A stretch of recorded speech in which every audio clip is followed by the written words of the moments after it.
Ce programme est financé par les amis et partenaires du ministère de Joyce Meyer. Je me demande combien de personnes ici ce soir sentent qu'ils ont reçu un appel de Dieu pour leur vie, mais rien n'arrive et vous êtes vraiment frustrés. Eh bien, entrez dans le repos de Dieu.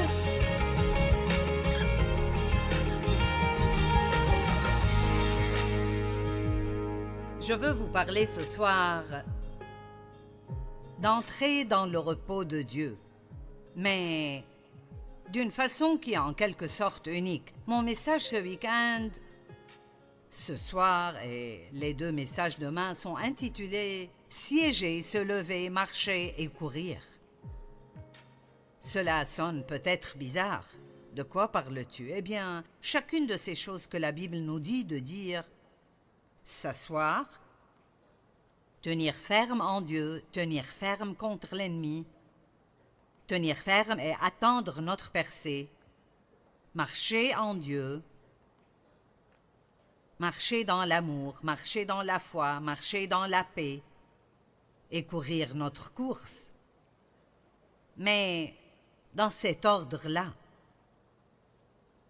je crois que Dieu a un ordre dans le royaume. Et donc, si vous êtes un nouveau chrétien et vous commencez à essayer de courir votre course et vous avez cette grande vision de Dieu et vous voulez faire cette grande œuvre, mais vous n'avez pas encore appris à vous asseoir, donc vous serez juste vraiment frustré. Je crois que si vous avez une grande vision de Dieu et vous ne savez pas comment vous reposer en Dieu pendant que Dieu travaille sur cela, ça pourrait presque vous tuer. Je pense que la pression d'essayer vous-même de faire que quelque chose arrive, d'essayer de porter tous les fardeaux et tous les soucis, même essayer d'élever plusieurs enfants, si vous ne savez pas vous reposer en Dieu. Il y a plusieurs années, j'ai commencé à remarquer, Dieu a attiré mon attention sur le fait qu'après la résurrection, à chaque fois que la Bible parle de lui, elle le décrit comme étant assis. Celui qui siège sur le trône. Et donc, cela a commencé à vraiment m'intéresser. Et je pensais, qu'est-ce que c'est que cela? Quand Jésus était sur la croix, il a dit « Tout est accompli ». Et donc le travail qu'il a été envoyé pour faire était accompli.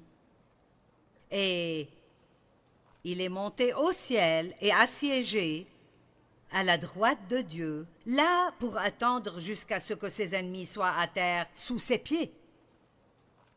Maintenant, je vais vous dire quelque chose d'intéressant. Je crois que savoir comment vous reposer en Dieu quand l'ennemi vous fait face est l'une des plus hautes formes de guerre spirituelle que vous puissiez faire. Amen. Donc, nous allons juste regarder quelques versets. Vous n'allez entendre qu'une partie de cela ce soir, mais je crois que Dieu vous donnera ce dont vous avez besoin ce soir et vous donnera le reste demain. Père, merci pour la parole. Nous prions qu'elle pénètre les cœurs et qu'elle ne soit pas oubliée. Au nom de Jésus. Amen. Éphésiens 1, 19 à 22. Et pour que vous connaissiez et compreniez quelle est l'extraordinaire grandeur de la puissance qu'il met en œuvre? Combien d'entre vous croient que Dieu est tout-puissant? Très bien. Mais vous ne voulez pas manquer ceci. En notre faveur. Vous n'avez pas compris. En notre faveur. Il n'a pas simplement la puissance, mais cette puissance est à nous qui croyons. Qui croyons. Vous pouvez croire que vous êtes faible et que vous ne pouvez rien si vous le voulez. Mais j'ai décidé de croire que je suis forte et que je peux. Cette puissance, en effet, il l'a déployée dans toute sa force en la faisant agir en Christ lorsqu'il l'a ressuscité. Donc la même puissance qui a ressuscité Christ d'entre les morts demeure en nous. Et l'a fait siéger à sa droite, dans le monde céleste. Que tout le monde dise siéger. Il est placé bien au-dessus de toute autorité, puissance et de tout nom qui puisse être cité. Et tout a été placé sous ses pieds.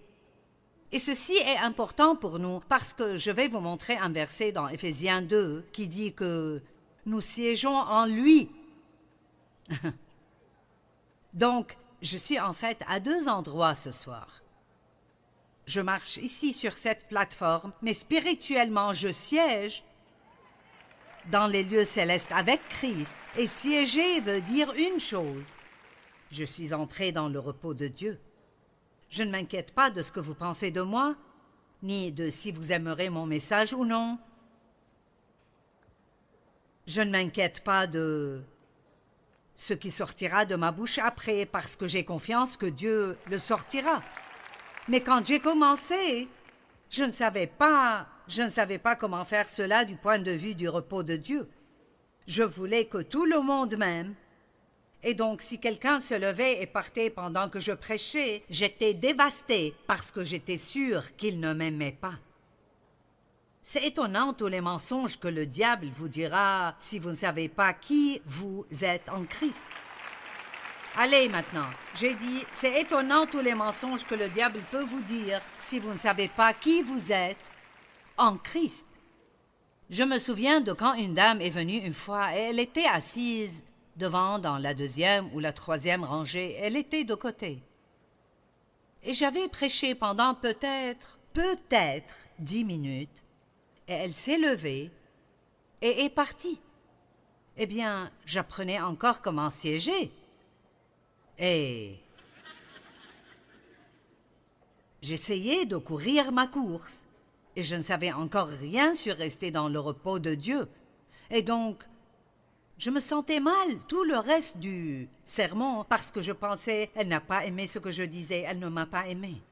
N'est-ce pas merveilleux d'être libéré, de vous occuper de ce que les gens pensent de vous et de s'ils vous aiment ou non? Et donc, quelqu'un m'a dit le jour suivant, on ne me l'a pas dit ce jour même. Dieu m'a donné un jour pour être misérable. Et quelqu'un m'a dit le jour suivant, une dame m'a dit de te dire qu'elle était ici hier soir. Et elle a dû partir pour aller au travail. Mais elle t'aime tellement que ça valait la peine pour elle de conduire jusqu'ici, juste pour t'entendre pendant 10 minutes. Maintenant, c'est le genre de choses que le diable fait. C'est comme, il nous dit des choses qui sont totalement fausses, mais si nous ne savons pas comment nous reposer en Dieu, vous voyez, si ce qu'elle pensait de moi importait beaucoup trop pour moi, alors je ne pourrais pas entrer dans le repos de Dieu parce que je serais préoccupée par ce qu'elle pense de moi.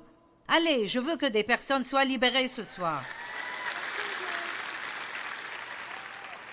Et je crois qu'il y a un ordre. Je crois que vous devez apprendre comment vous reposer en Dieu, comment vous asseoir, avant de pouvoir vous lever, avant de pouvoir marcher, et certainement avant de pouvoir courir. Donc, je vais vous donner un exemple, et vous comprendrez. Mike, pourrais-tu m'aider? Je faisais cela moi-même avant, mais je pense que ce n'est plus pour moi et je laisserai quelqu'un d'autre le faire. Donc, pourrais-tu te coucher? Très bien, maintenant. C'est comme cela que les bébés commencent. Et c'est comme cela que nous sommes tous quand nous entrons dans une relation avec Christ. Nous n'en pouvons plus. Amen.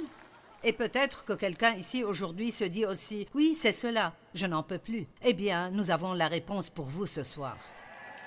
Et donc, disons que je suis un bébé chrétien et que je viens juste d'entrer dans le royaume et je suis toujours couché. Maintenant, imaginons juste que quelqu'un vient et dit « Lève-toi ».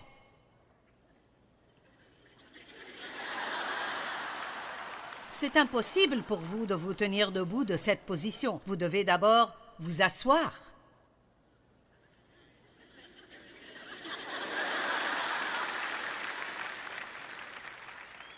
Vous voyez, ceci représente Je suis sauvé maintenant, je suis dans le repos de Dieu. Mais bien sûr, nous ne faisons jamais cette transition aussi rapidement. Nous devons avoir au moins 20 ans où nous sommes misérables. Je veux dire un minimum de 20 ans où nous nous sentons coupables à chaque fois que nous faisons une faute et nous sommes préoccupés par notre ministère. Pourquoi il n'est pas ceci, pourquoi il n'est pas cela? Je me demande combien de personnes ici ce soir sentent qu'ils ont reçu un appel de Dieu sur leur vie, mais rien n'arrive et vous êtes vraiment frustrés.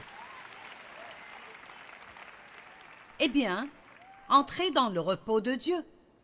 Vous ne pouvez pas le faire vous-même. Vous ne pouvez pas le faire grandir plus vite que comme Dieu le veut. Et vous espérez que votre ministère ne grandira pas plus vite que vous. Parce que vous pouvez avoir un don pour vous amener quelque part et ne pas avoir le caractère pour vous garder là, et ça vous achèvera. Donc vous pouvez commencer avec un grand don, mais toutes ces autres choses vous donnent le caractère. Donc maintenant, il a appris à siéger en Christ. Donc lève-toi. Vous voyez, maintenant il peut se lever. Je peux faire cela aussi.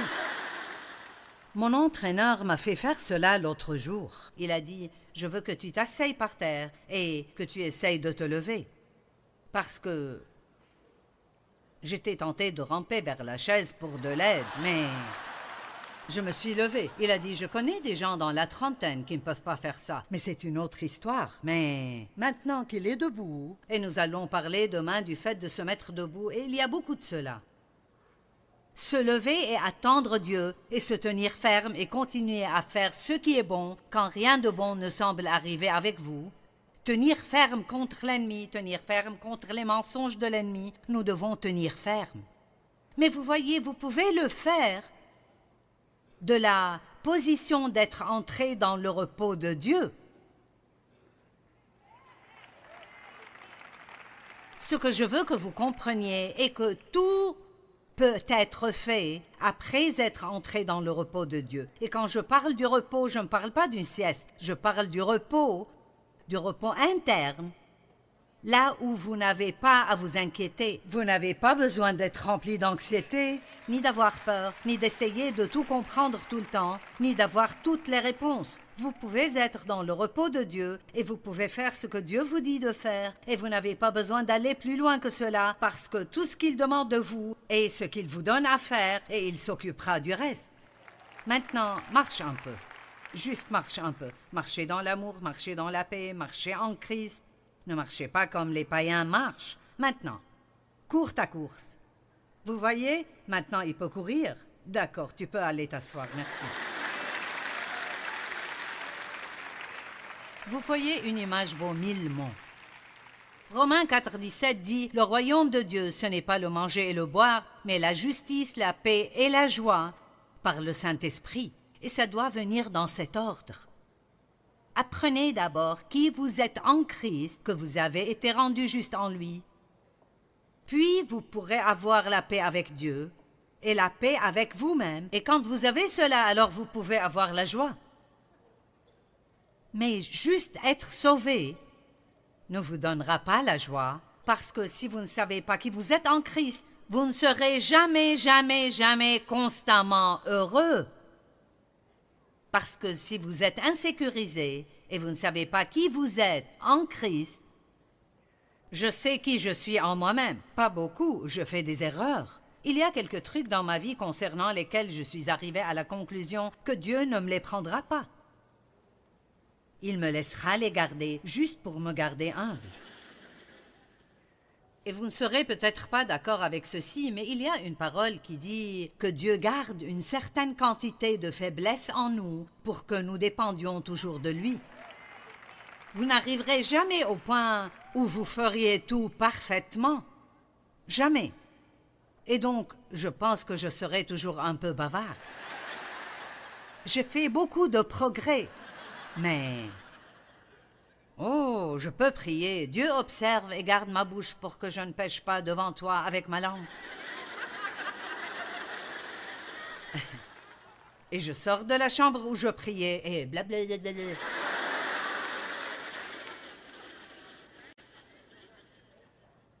savoir qui vous êtes en Christ est plus que juste une petite déclaration religieuse mignonne. C'est la clé. C'est la clé. Jésus a dit « Tout est accompli ». Et laissez-moi vous dire, la chrétienté ne commence pas par les actes, mais par ce qui est accompli. Amen.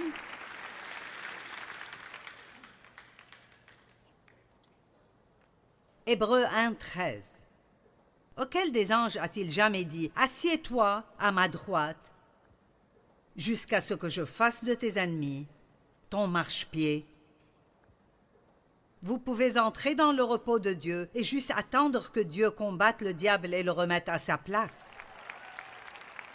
La meilleure façon de combattre le diable est juste de rester dans le repos de Dieu. Ne le laissez pas vous énerver. Il ne sait pas quoi faire de vous si vous ne vous énervez pas.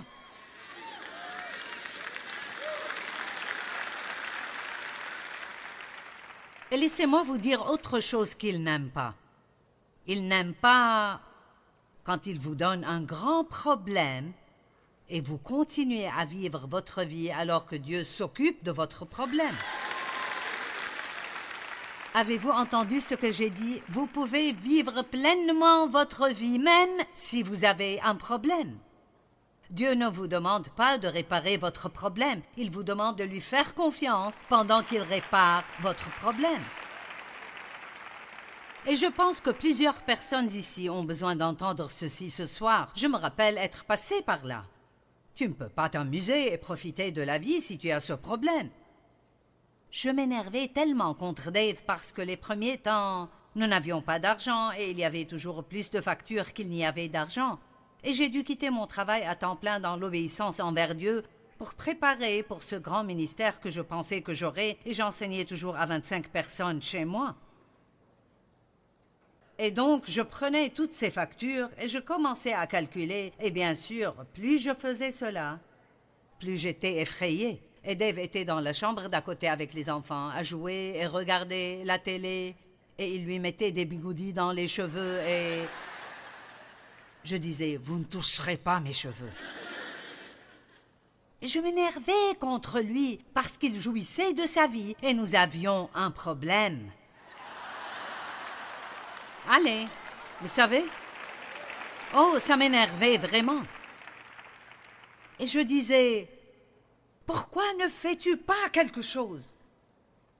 Nous avons des problèmes ici. Pourquoi ne fais-tu pas quelque chose d'autre que de rire et d'agir comme si c'était une grande fête? Il a dit, que veux-tu que je fasse? Tu sais combien d'argent nous avons? Nous obéissons à Dieu. Dieu prend soin de nous tout le temps. Il ne nous a jamais abandonnés. Il ne nous a jamais laissés tomber. Mais je ne connaissais pas ce principe du repos en Dieu et je voulais savoir comment Dieu le fera et quand il le fera. Je n'étais pas satisfaite dans la confiance et l'attente. Donc je dirais ceci encore une fois, c'est important. Vous avez la permission de profiter de votre vie pendant que Dieu travaille sur votre problème. Et pour certains d'entre vous, ceci valait la peine de venir ce soir. Dans l'Apocalypse, Jésus est toujours décrit comme siégeant à la droite de Dieu. Et donc, j'étais assez curieuse à ce sujet et j'ai réalisé que c'était lié au fait d'être entré dans le repos de Dieu. Et il y a une raison très importante pour laquelle la Bible dit toujours qu'il siège, qu'il siège, qu'il siège. Jésus est notre grand prêtre.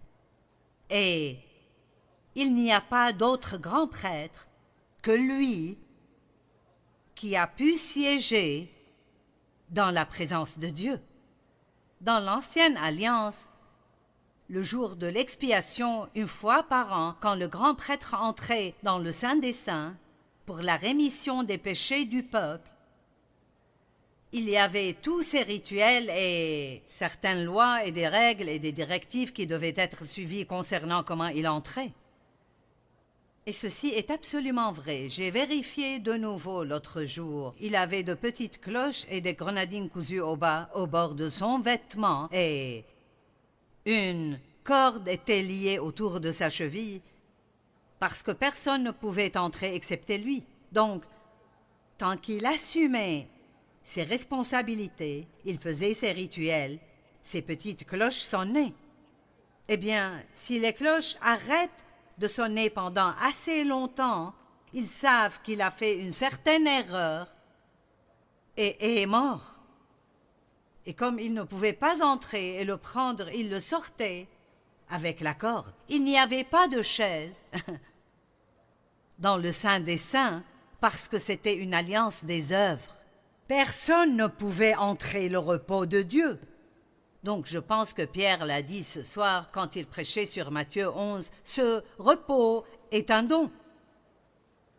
C'est un don qui est donné par la grâce de Dieu et personne ne pouvait avoir ce repos jusqu'à ce que Jésus vienne et fasse tout. Il a accompli la loi, maintenant nous n'avons pas à le faire. Et il est assis à la droite de Dieu. Et Éphésiens 2,6 dit « Nous siégeons en lui dans les lieux célestes ». Donc je suis ici devant vous, mais mon cœur est là-bas. Donc ceci veut dire que je peux en fait vivre pleinement alors que je travaille.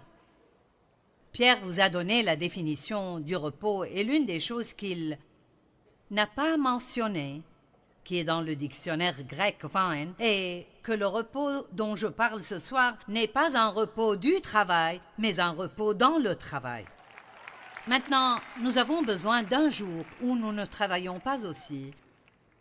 Et c'est un tout autre côté de cela, le fait que, en tant qu'Américains, nous ne recevons pas le genre de repos que nous devons recevoir pour notre corps physique. Nous allons parler de cela dans un moment.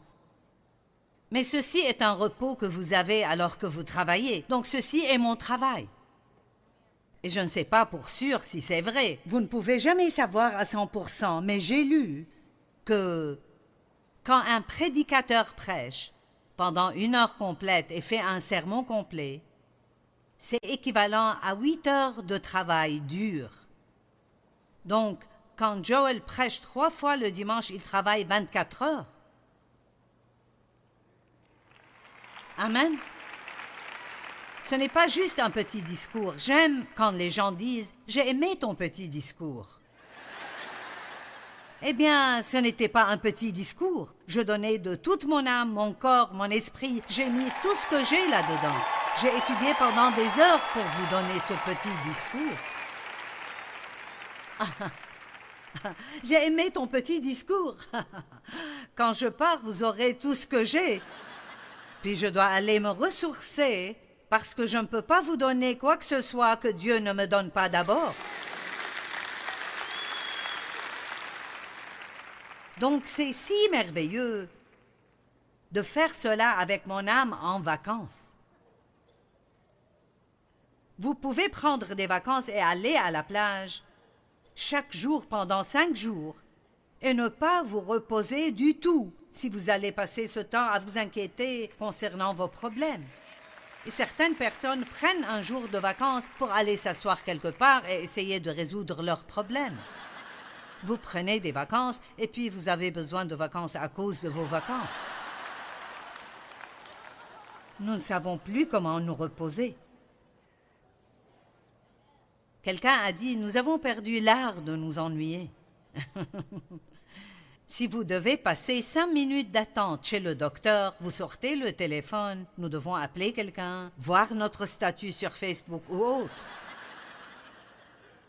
Je ne pourrais pas vous dire combien d'amis nous avons sur Facebook. J'aime cela. Ils sont amis sur Facebook. Amis? Sur Facebook? Ce serait bien d'avoir 5 très bons amis dans votre vie entière.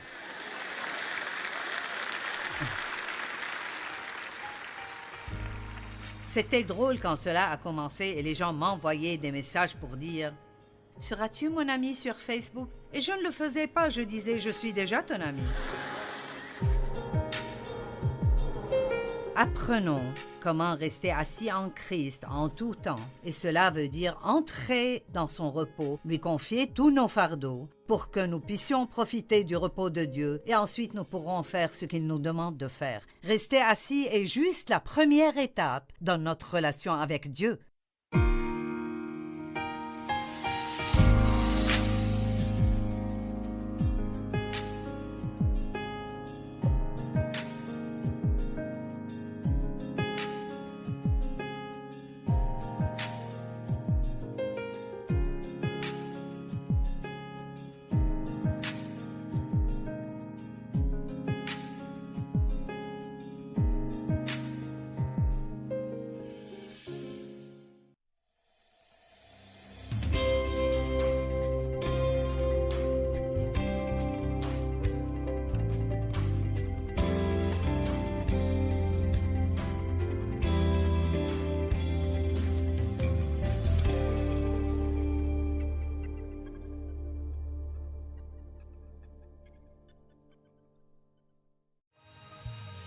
Ce programme est financé par les amis et partenaires du ministère de Joyce Meyer. Je suis convaincue de ce que je vous dis en ce moment parce que vous êtes en train d'être testé et vous serez testé.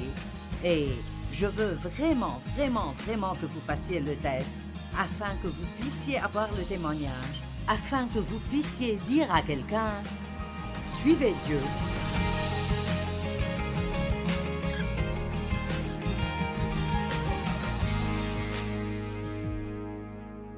Laissez votre test devenir votre témoignage. Tout le monde aime les témoignages. Nous vaincrons l'ennemi par le sang de l'agneau et par notre témoignage. Et c'est bon de pouvoir témoigner de l'authenticité et de la vérité dans la parole de Dieu. La vie peut être difficile parfois. Est-ce que vous êtes d'accord? Très bien. Personne n'obtient un témoignage sans passer par un test. Qui aime écouter un bon témoignage? Personne n'a jamais eu de témoignage sans passer par un test. Et donc, nous allons être testés. Et non seulement l'ennemi essayera de nous tester, mais Dieu lui-même nous testera. David a même prié pour que Dieu le teste. Je ne prie pas cette prière très souvent, mais vous savez, je veux dire, David a prié, « Oh Dieu, teste-moi. Vois s'il y a quoi que ce soit de mauvais en moi. » Waouh, c'est courageux.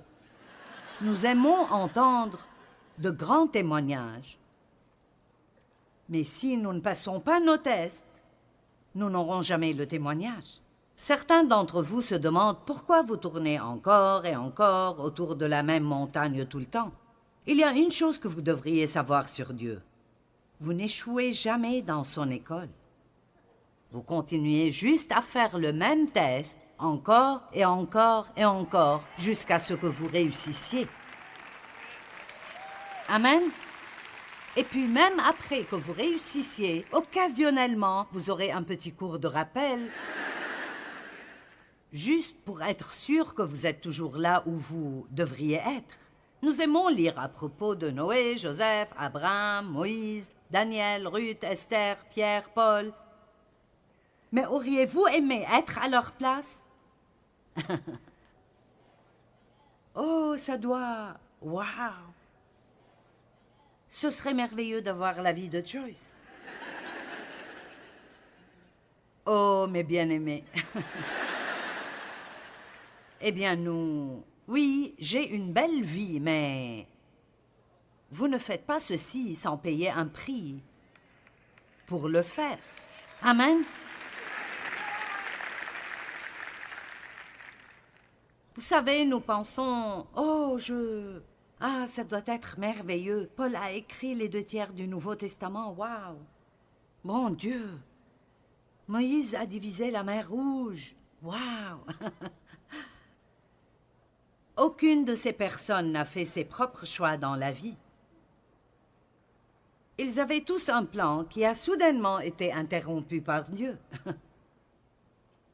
Peut-être que certains d'entre vous ont des plans, et Dieu essaye de les interrompre, mais vous ne le laissez pas le faire, et alors les choses ne marchent pas si bien pour vous. Parce que quand Dieu décide de venir au milieu de quelque chose... Allez maintenant. La plupart des gens ont un panneau invisible dans leur vie. Dieu peut le voir, mais les autres ne peuvent pas. Il dit ne pas déranger. Ce sont des signes que vous pouvez mettre sur des portes d'hôtel, mais vous ne devez pas en mettre sur votre vie. Si vous allez être avec Dieu, soyez prêt à être interrompu. Vous pouvez avoir un bon plan, mais cela ne veut pas dire que vous pourrez l'exécuter. Parce que si Dieu a besoin de vous, vous devez être prêt.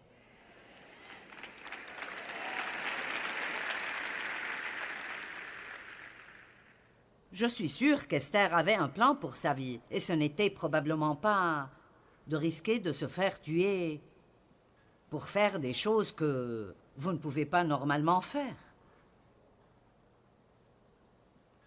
Ces gens ont été placés dans des situations qu'ils n'ont jamais rencontrées. Quand Dieu vous demande de faire quelque chose et vous lui dites « je n'ai jamais fait ça avant », ça ne dérange pas Dieu. Donc, ils ont été mis dans des situations qu'ils n'ont jamais rencontrées et ils n'étaient pas équipés pour le faire. Ils étaient seuls, souvent dans leur peine et leur tragédie, mal compris et critiqués. Et ces hommes et ces femmes, nous voyons des choses comme la mort de proches, la persécution des justes, la famine, la prison, le rejet, l'abandon, l'abus, l'injustice, le manque de compréhension. Vous voulez toujours être utilisé par Dieu? Où sont les mains? J'en ai vu une qui est montée comme ça.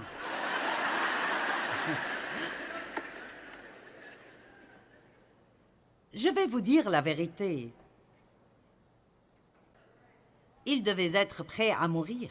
Ils ont dû aimer des gens sournois, ont longtemps souffert d'impatience, ont été critiqués et accusés, ont longtemps attendu la délivrance de Dieu. Mais nous voyons aussi dans la vie de ces personnes que de grands fruits ont été produits et que Dieu les a utilisés de manière étonnante. Il a utilisé Esther pour sauver toute une nation, une petite fille de 20 ans, parce qu'elle était prête à abandonner son plan, à sortir et à faire ce qu'elle sentait que Dieu lui disait de faire. Vous n'êtes pas tous appelés à un ministère à plein temps, mais je peux vous dire que cela concerne chaque personne, car il n'y a personne dans cette salle à qui Dieu ne lance pas un défi et ne demande pas de faire des choses qui semblent dépasser ce que vous pourriez gérer. Et c'est peut-être parler de Jésus à votre voisin d'à côté.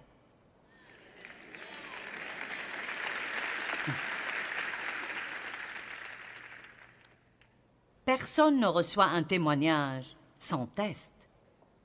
Si vous voulez être avec Dieu, l'endurance, le mot endurance, un mot biblique, l'endurance, est essentiel. Nous devons apprendre à supporter, à ne pas fuir les choses difficiles. Nous devons apprendre que la seule façon d'arriver est de traverser. Amen. Et donc, j'ai ma propre petite définition de l'endurance. L'endurance signifie tenir plus longtemps que le diable.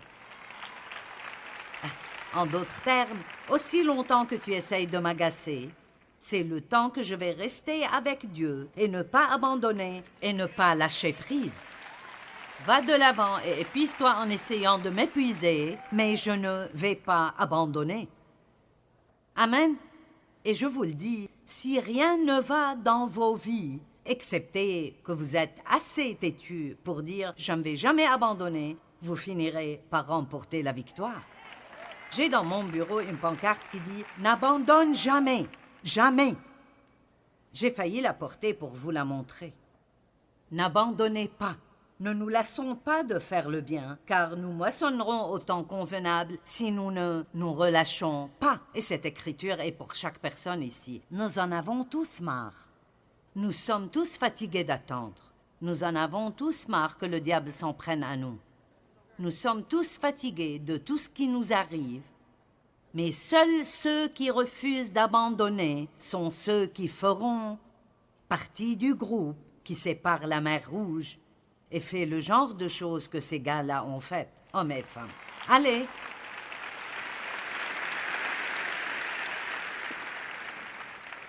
L'endurance signifie demeurer, rester ferme, être patient. Patient. Et la patience n'est pas simplement une capacité d'attendre. Vous allez attendre de toute façon. Mais c'est comment nous agissons pendant l'attente. La patience est un fruit de l'esprit qui nous garde doux et gentils. Allez.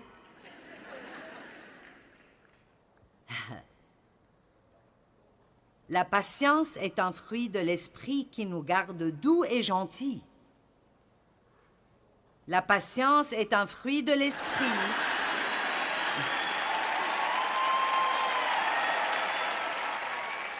Combien pouvez-vous traverser personnellement et continuer d'être gentil avec les autres?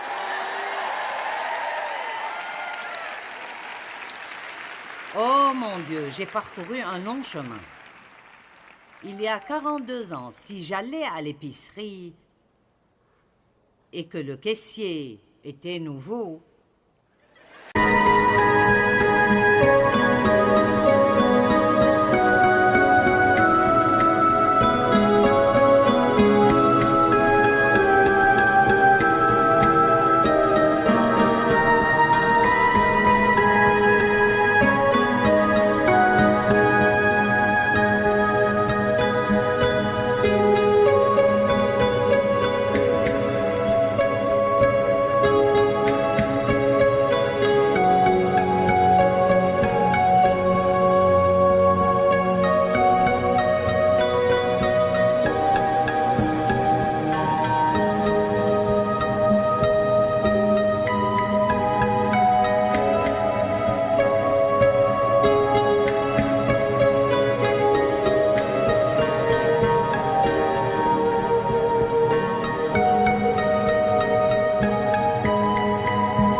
je veux dire, je pourrais avoir ma broche chrétienne et tout le reste.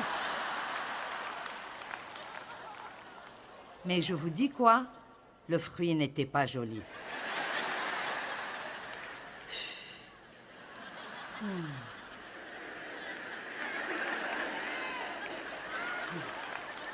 Oh.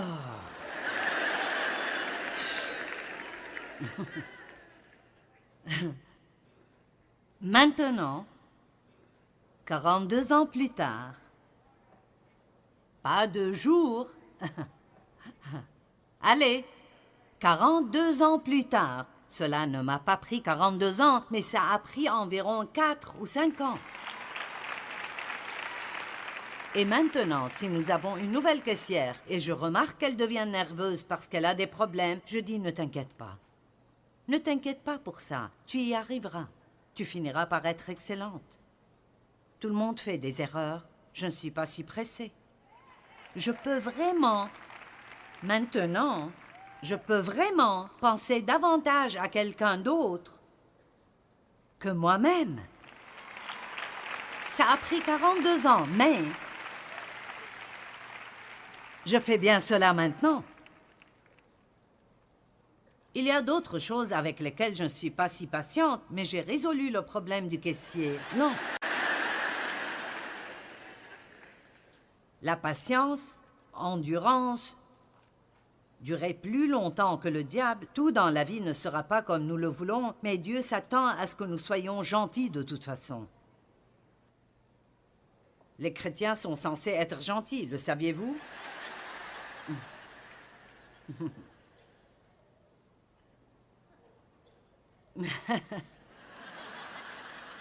Peut-être que c'est la révélation de la journée.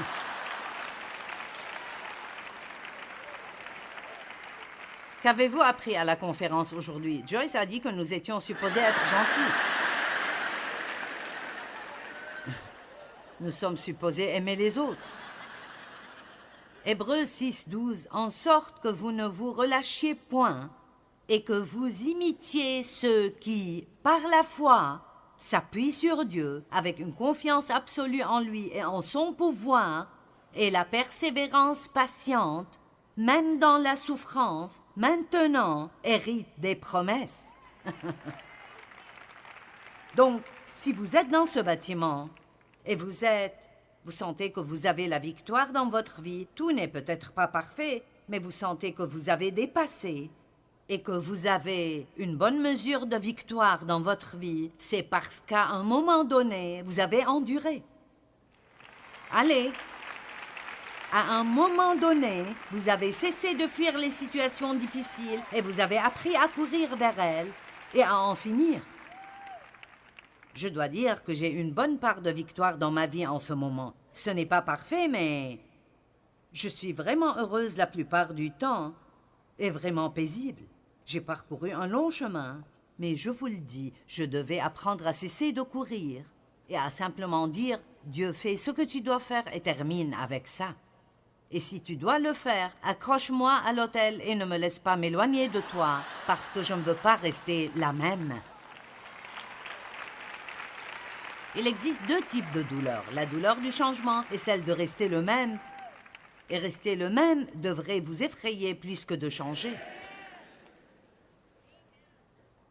Ils ont enduré et ils héritent maintenant des promesses. Hébreux 10, 36.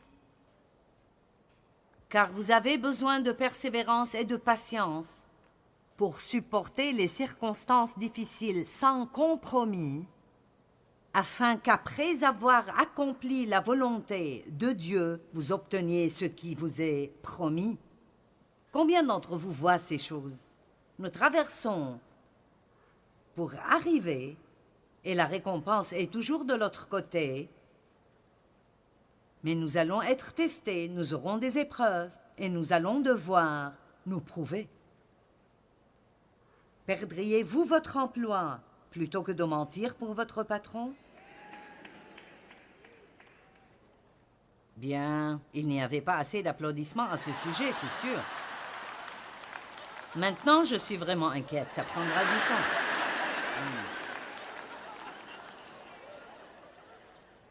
Nous ne savons pas combien de fois les gens ont été testés quelque part.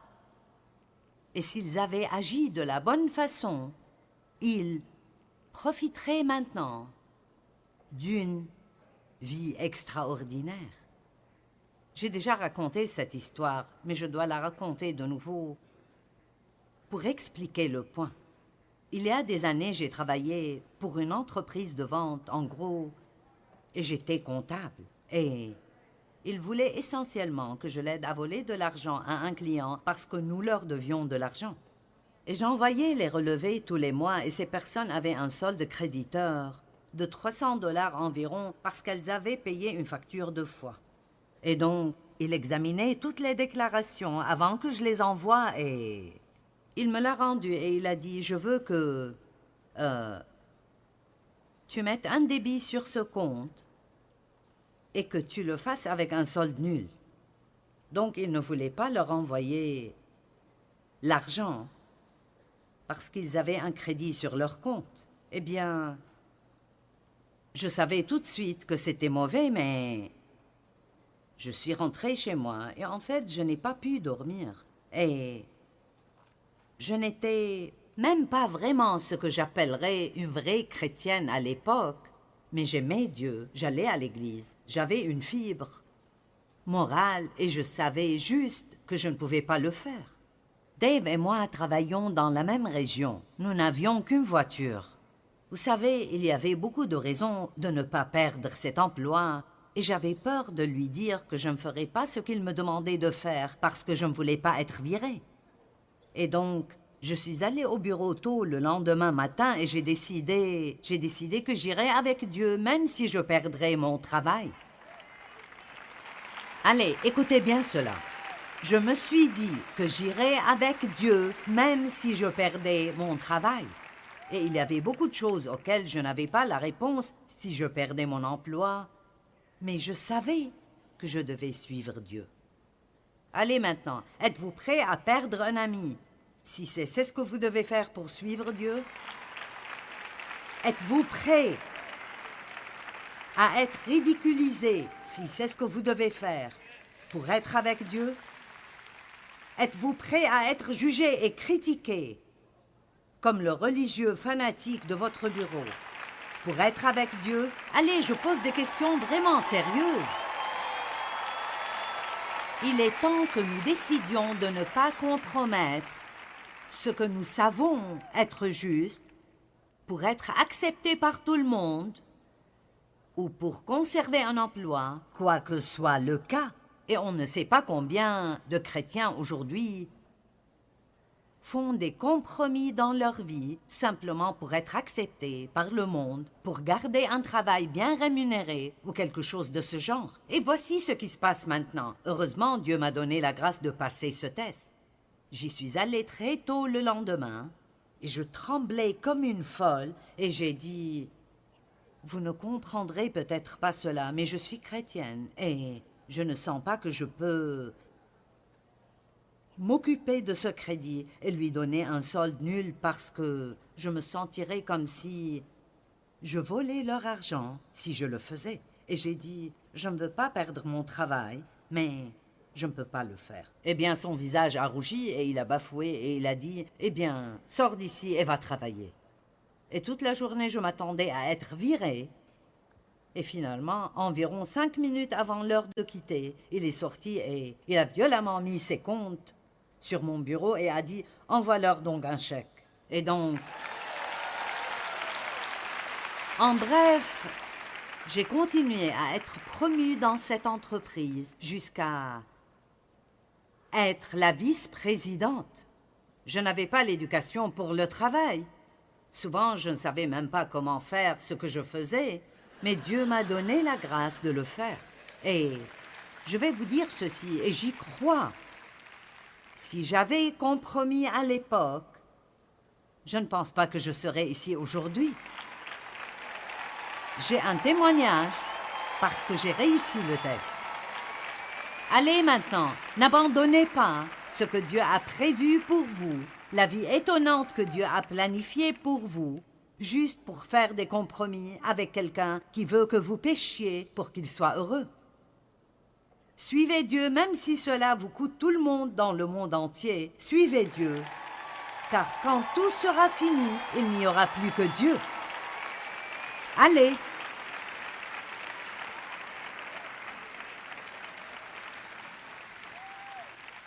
Et vous savez, je suis convaincue de ce que je vous dis en ce moment parce que vous êtes en train d'être testé et vous serez testé.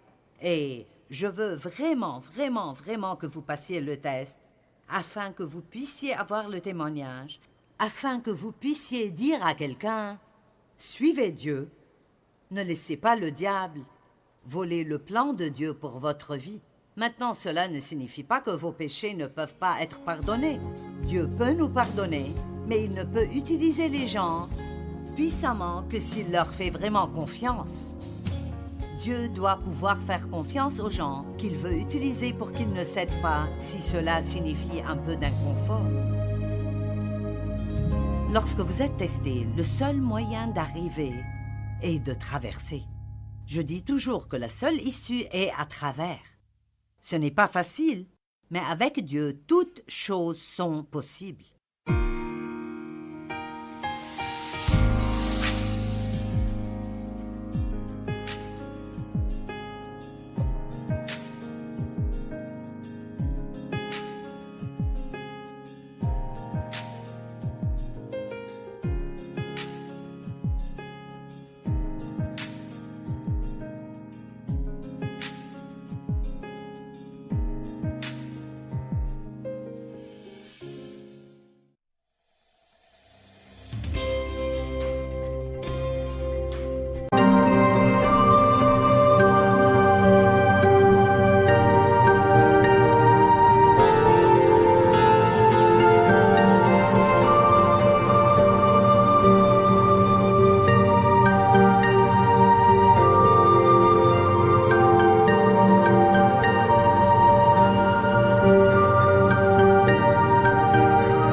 khắp phương trời vẫn nhớ tới quê hương. Người về đây thăm làng Trù quê mẹ và làng Sen quê cha, xúc động bồi hồi người rơi giọt lệ, thương mái nhà tranh thương đất mẹ nghèo.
Thank